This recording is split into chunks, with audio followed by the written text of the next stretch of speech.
Women have been demanding the same rights as men for centuries, including the right to vote, the right to equal pay, and reproductive rights. Secretary General Ban Ki-moon said this week at the UN's Conference on Women that since the Beijing Declaration, there has been a great deal of progress. As you know, it's like globalization today, and we share so many things. Like people in China, like the kids, they also know just me, but as you guys know, they travel around. So it's kind of like we have some similar stuff.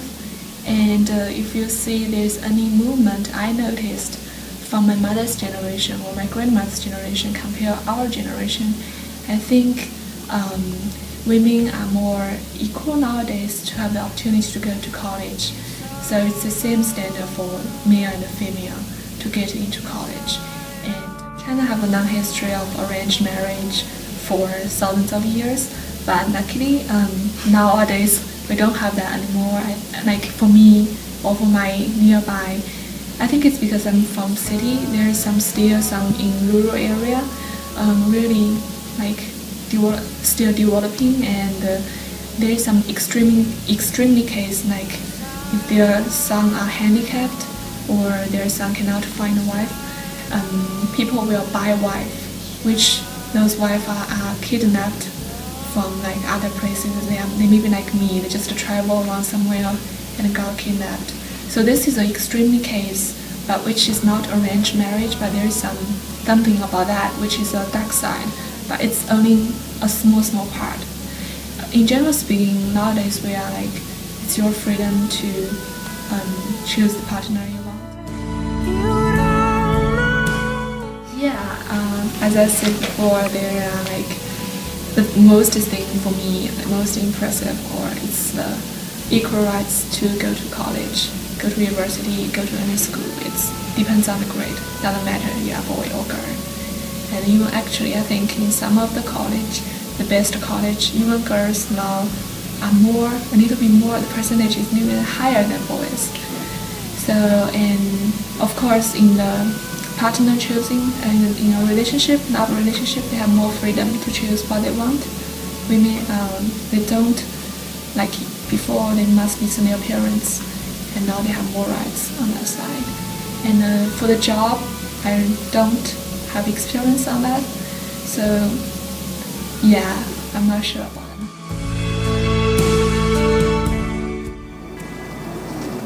Parts of Africa,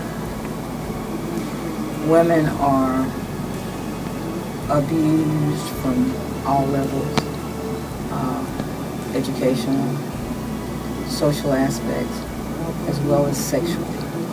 As you know, Africa has the largest number of infected women with HIV.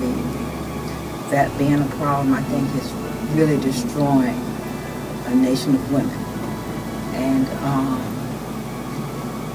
whereas you see so many things going on with aids being provided and assistance, that's one area that you see the least of support in trying to respond to with women and their bodies, basically.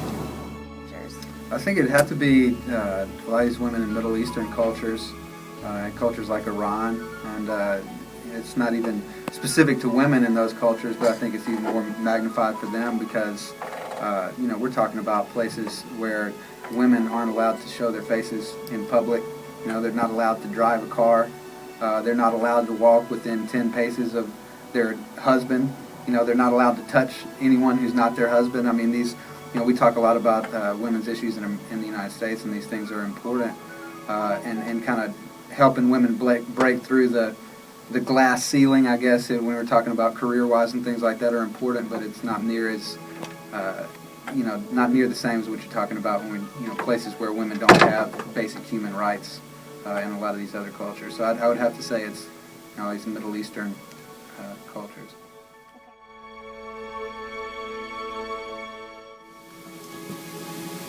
The overall thing has been positive in the sense that there is so much more exposure to both the positives and the negatives. I think one of the things that happened, with the India rape case was that it was finally something that got enough media attention that now it's made people more aware of how large that issue is. So in that way, even sort of negative things, the media has a positive impact by sort of letting us know what's actually going on. And I think also, I remember when I was in school a million years ago, it was when we were having the anti-war protests, and there was a lot of conflict between police and students, and the chant was, the whole world is watching. You know, be careful, because this is an issue that now has worldwide attention, and I think that's very much true of women's rights and abuse of women. The whole world is watching.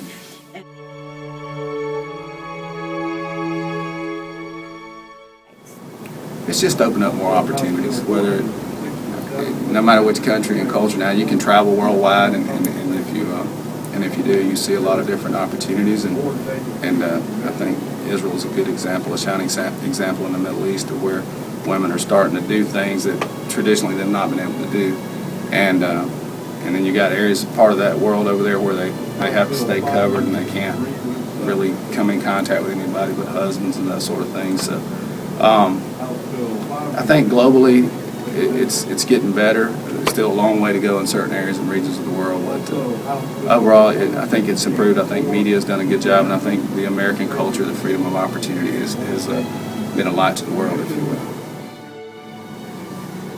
Well, globalization brings what's going on in the world to all of us faster. So it makes us aware of gang rapes in India that occurred, I think it was last week. There was mention of 2 gang rapes in India. Before globalization, we really would not have gotten that information. We would be unaware of it. But I think because we're closer through communication, it's much easier for us to be sensitized to the abusiveness throughout the world that women are suffering. And through the sensitization, I should say, through us becoming more sensitive to the abuse, it really is going to ultimately make us better. Yet the girl and her friend were the only passengers on the bus. The staff of the bus first abused them, then beat them both with iron rods. The girl was then dragged into the bus cabin and raped repeatedly. Both of them were then thrown off the bus nearly an hour later. Is this what India has come to? I don't feel like the death penalty is something to be called for here. I would rather they go to jail for 20 years and have to save community, labor, and suffer for what they've done instead of taking the easy way out. First reaction would be scared. I'm very scared. But despite some advances and increasing demands for equal rights, the United Nations says women still outnumber men among the world's poorest people. They are generally paid less than men for the same work. Maternal mortality remains unacceptably high, and 2/3 of adult women are illiterate, a statistic that has not changed in the last 20 years. When women are unequal under the law, they have no formal recourse when they face discrimination or violence.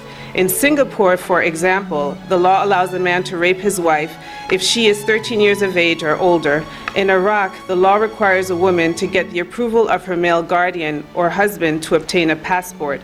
In Israel, the law prohibits a woman from getting a divorce unless her husband provides her with a get. And in Saudi Arabia, women are still prohibited from driving. Inspiring young girl targeted by the Taliban just because she wanted girls to go to school. She was just 12 when the Taliban shut down her school and a public crusade began. I have the right of education, I have the right to play, I have the right to sing, I have the right to talk, I have the right to speak up.